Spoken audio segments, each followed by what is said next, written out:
ভারত থেকে নেমে আসা ঢলে বাংলাদেশ স্মরণকালের ভয়াবহতম বন্যার সম্মুখীন হওয়ার পর থেকে বড় ধরনের সাইবার হামলার মুখে পড়েছে ভারতের বিভিন্ন প্রতিষ্ঠানের ওয়েবসাইট। প্রথমে জি মিডিয়া কর্পোরেশনের ওয়েবসাইট হ্যাক করেন বাংলাদেশি হ্যাকাররা। এরপর দীর্ঘ সময় সেটি তাদের দখলে ছিল।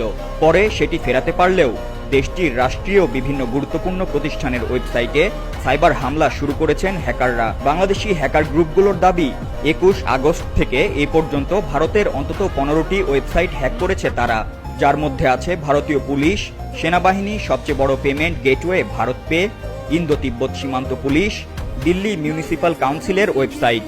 তাছাড়া এয়ারলাইন্স ব্যবসা প্রতিষ্ঠানের ওয়েবসাইটও ডাউন করেছে গ্রুপটি। সর্বশেষ 24 ঘন্টায় 5টি ভারতীয় প্রতিষ্ঠানের ওয়েবসাইট হ্যাক করার দাবি করেছে তারা।